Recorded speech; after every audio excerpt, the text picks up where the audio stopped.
I wanted to do a quick review and installation of a product that we're selling on our website now, and it's a little bit different variation of the traditional Timney trigger it's a 500 series for the Remington action or anything that'll accept the Remington 700 triggers. And it's slightly different in the fact that it's got a narrower trigger shoe than the standard 510, 512 series trigger. There's a couple benefits to that I'll go through here in a minute, but I just wanted to quickly show you the differences with the old traditional Timney trigger and this new one with the narrower shoe. What we have here on the left hand side is the traditional Timney trigger, and the trigger shoe is 375 thousandths wide. This narrow trigger shoe that comes with the trigger that we're offering on our website is actually only a 1/4 inch wide, 250 thousandths. And just for reference, this is the standard trigger that's coming on most Remingtons now, and it's about 320 thousandths wide. The two real reasons that I like this trigger better than most of the other options out there is that the narrower shoe is nice if you're having to wear gloves in cold weather shooting or hunting. It allows you to reach around and get in front of the trigger easier without the risk of touching the edge of the trigger and setting the trigger off accidentally. Secondly is that the narrower shoe is nice because with the wider shoes, it's possible if you don't reach all the way around and in front of the trigger to get some side loading and side pressure on that trigger that can be transmitted during the shot. Whereas with the narrower trigger, it's easier to get that straight back pull through the shot. So let's go ahead and throw one in real quick. There's a lot of installation videos out there if you want really good detail, but we'll just do a quick synopsis of how to get one in there real quick and get you guys on your way. Okay, first thing you'll have to do is there's two pins that hold the trigger in place, and they need to come out in opposite directions, and I'll show you here why. This one here will not come out because of the bolt release is in the way of the pin. So this one has to go down and away, and this one you want it to take out and away so that when you're doing this, that you can leave this assembly connected where you don't have to respring the spring that holds the bolt release on. So we're going to start by just pounding out this one slightly.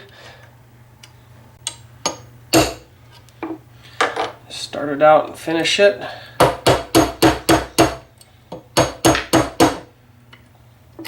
Okay.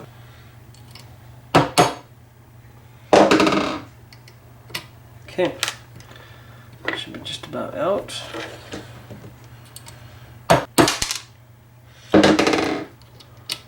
Okay.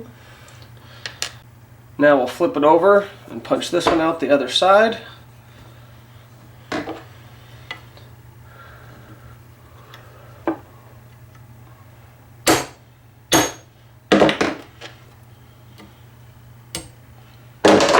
Okay, and be cautious to try and only bring it out far enough to where the trigger will come out, just like this. And you can pull the trigger out with the assembly, bolt release handle assembly all in place.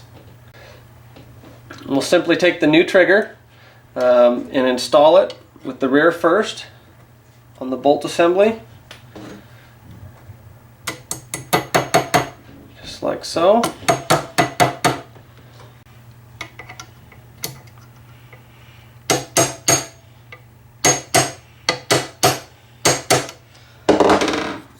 Test it to make sure we're in there all the way.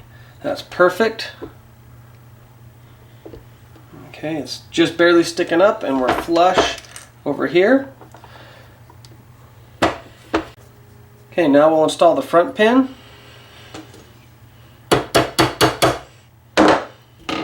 And make sure that we've got that lined up first as we do it.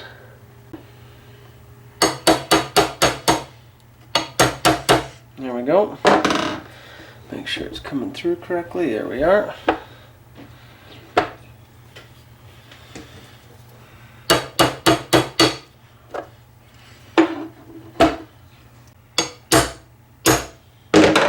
Check for alignment on this side.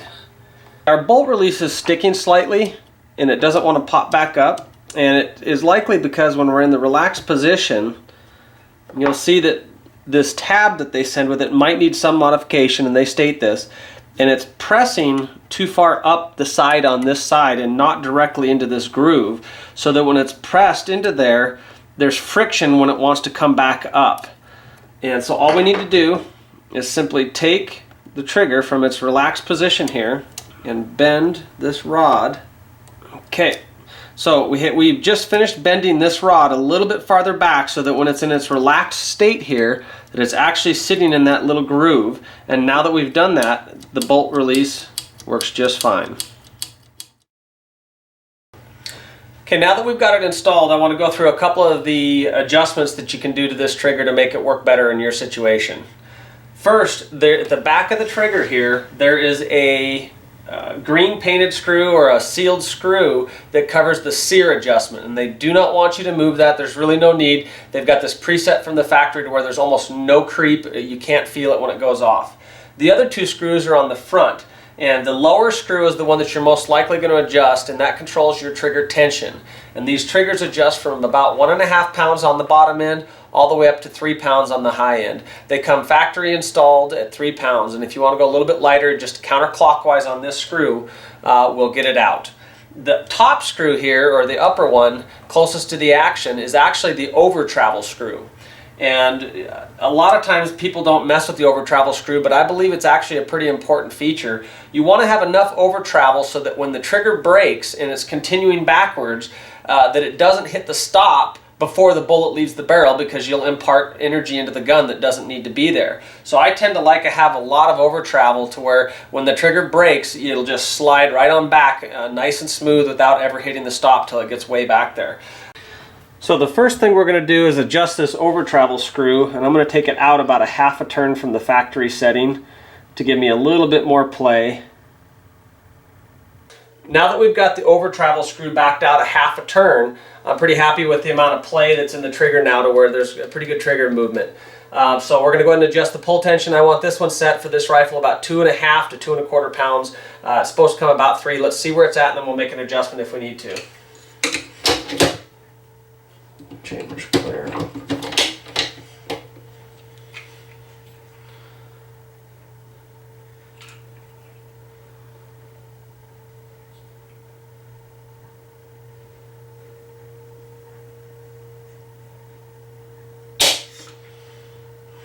Broke right at 3 pounds. So we're going to go ahead and make a change to that. And we'll back it out about 1/2 turn. Counterclockwise.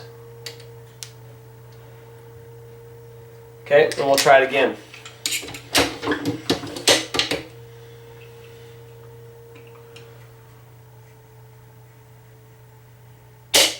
That broke just over 2 pounds. We'll try it again. That might be a little lighter than I want. We'll see. We're going to be pretty close.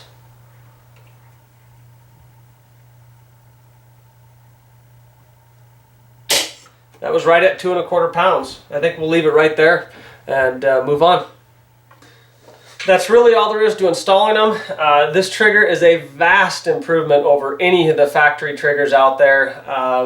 It's so crisp and clean that I've not been able to really tell a difference between this and some of the higher end triggers, and for a little over $100 you actually get a very nice trigger for any Remington or Remington clone, and it's well worth the money. And I love the added benefit of this narrow trigger shoe. It's going to go on all my rifles. If you guys want one, go to bipodbuddy.com. We've got a lot of other American made products available for purchase there, along with our bipod buddies. If you have any questions or need anything else, just give us a call, shoot us an email. And if you have a rifle that's not a Remington and you'd still like this option, give us a call. I'm sure that I can get these for any setup that you need.